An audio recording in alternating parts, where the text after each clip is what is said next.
Good morning, friends. Today we are discussing a case which relates to misconduct and also murder and also relating to judiciary. These 3 points we are going to cover.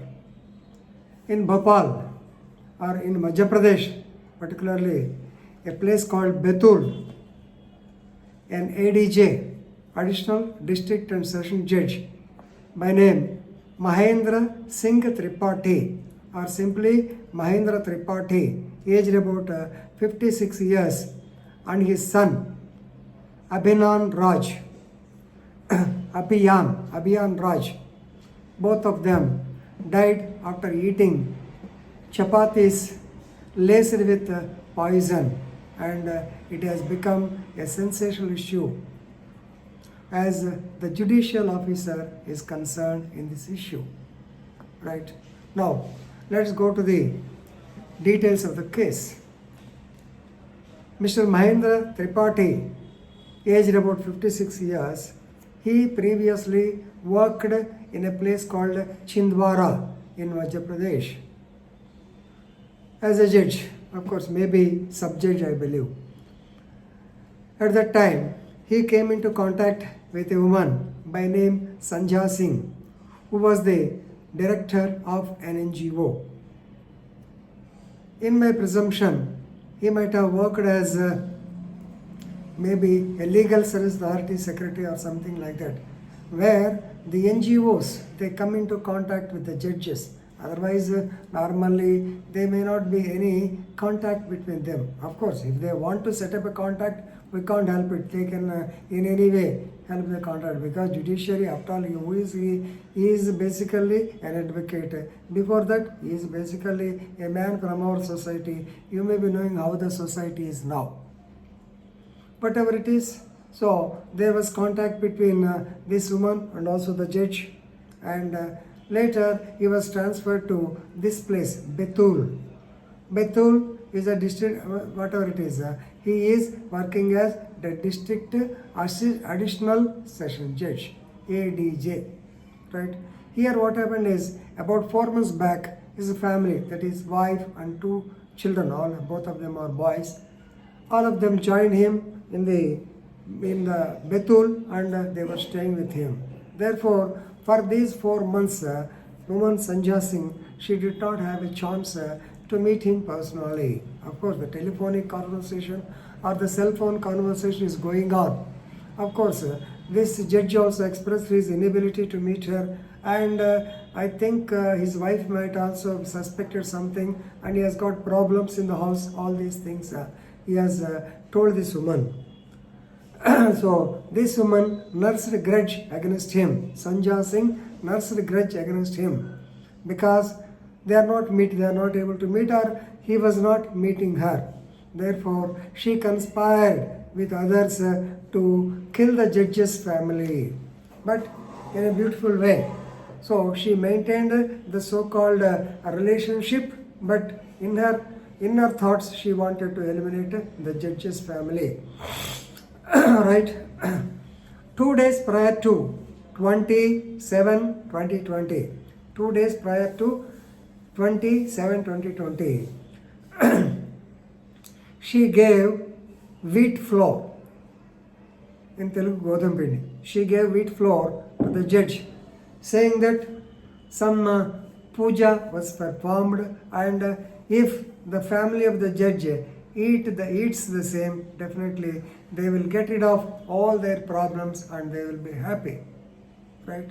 So, of course, since the contact was there, the judge believed her innocently and he was made a scapegoat. Right? He brought the chapatis to his house on 20th in the night. So he got the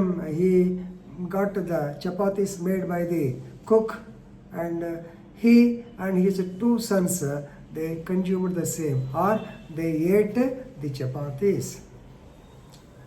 Incidentally or luckily, his wife did not eat the chapatis. She ate only rice. Right?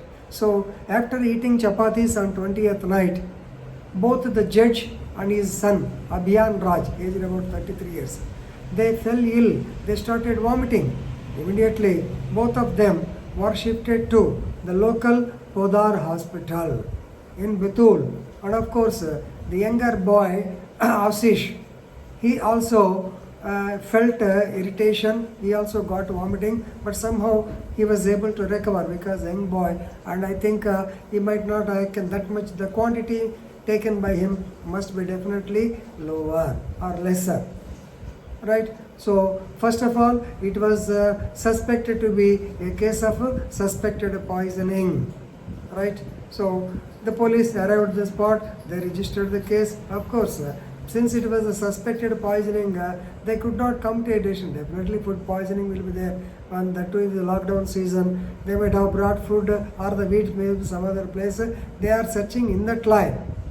But what happened is, on 22nd, the situation has become worse. That is on Saturday. On 22nd, the situation has become worse and they have become critically ill. Therefore, they were advised to be shifted to nearby place Nagapur. Of course, Nagapur is located in Maharashtra. But from Betul, this is a nearer place instead of going to Bhopal or other place. Right. So, they were shifted to Nagpur. But en route, while being taken to Nagpur, his elder son died. Therefore, the judge started shivering, and then he disclosed the truth of his acquaintance with the woman Sandhya Singh to his second son. That means he informed about the relationship of Sandhya Singh with him in Chhindwara. This was disclosed to his second son Ashish. Then of course, next day morning, the judge also, on Sunday morning, on 23rd, I believe, 23/7, judge also died. And then the police took up investigation, and the second son, Ashish, he informed the police about the acquaintance of this Sandhya Singh with his father. So therefore, of course, a special team was formed. The Superintendent of Police, Mrs. Shamala Prasad, they call her as Simala Prasad.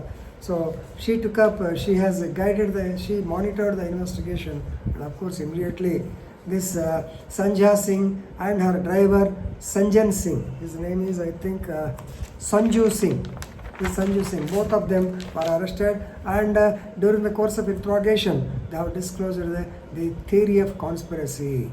So she was annoyed since the judge was not meeting her. Of course, I don't want, as an elder, I don't want to tell you about the relationship now.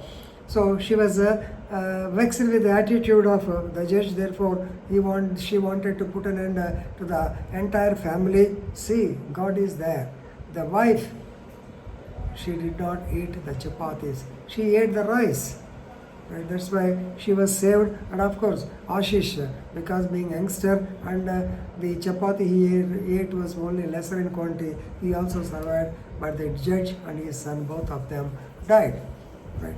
Now, another 3 persons, they have also had their share in this and they were also arrested. They are Mubin Khan, Devilal Chandravamshi, Devilal Chandravamshi, and another Kamal.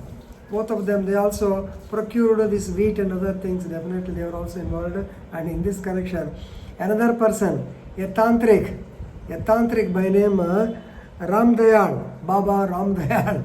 Baba, not Ramdev, Baba Ramdayal. He is also involved. Of course, he is absconding. He is not available now. Anyway, the case is solved. Of course, the case is not that crazy great. Everywhere it happens.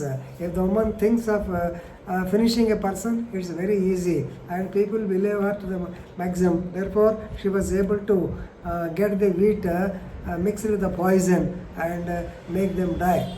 But here the point is, what Section 35? As advocates, we have to know. Section 35 of the Advocates Act says, so regarding professional and other misconduct. The other misconduct is this one. Normally, I'll be telling you, I have already told you, for the final years particularly, whenever a woman comes in distress, whenever a woman comes in need, whenever a woman comes and asks you to file a case of divorce against husband since he has been harassing her, or since he has got illegal contacts with other women, but don't maintain relations with her. That means what means not a professional, this illegal relations with her. Don't because she becomes vulnerable, so that vulnerability should not be taken advantage of. That's what I tell you. So if you are an advocate, definitely you are liable for punishment under section 35 of the advocates. Of course here is a judge, but the judge is gone by the rules. Suppose if he has been alive, what happens? Definitely CCA rules, they apply to him. Judicial code of conduct and ethics, it applies to judges also. As of course when people, there's some lot in the morning, some discussion has also taken place. That's I told him, as an elder, I can tell.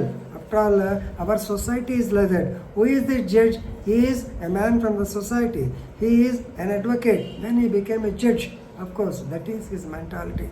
So maintaining the illegal relations, all these things should be stopped. See, second point, as a judiciary, normally they don't have chance to mix the public. Even their etiquette says they should not come to the parties of the advocate or any other public, except advocates, of course. They should not come to the parties. They should not mix with the public only for this reason, because people will take advantage of the same. Being a judge, you should have maintain the decency and decorum of the bench. But after all, of course, the incident itself speaks that there is acquaintance directly to say illegal relationship with the woman and the judge. So, being in a highly elevated position of an additional judge, how shameful it is. Yes, we should have thought it. At least should have cut the relations. But it is an indication that he spoke to her, he got the wheat flour from her. What is this? Right. Thirdly, murder. So since the first year students are discussing about culpable 299 and 300 difference, now it's a good classic case study for your whether it is a murder or culpable. I'm sure it is murder, but it will be a classic case, because what the intention is more important. The intention is she wanted to kill the judge's family, not the judge. Right? If that be the case, culpable homes. If not, it becomes a murder. Of course, it's a definitely conspiracy. Conspiracy line is also there. Anyway, it's a bad case for study, but still, as elders, we have to tell you which is bad. Therefore, don't learn bad. We have to know what is right and what is wrong. This is a bad case, no doubt. But this case, an example for professional misconduct. Second is murder. And third, the professional etiquette, what a judge should do. It is relating to the judiciary also. So, please think over all these lines and do not do anything, even character, do not do anything that brings disgrace to this dress. Thank you.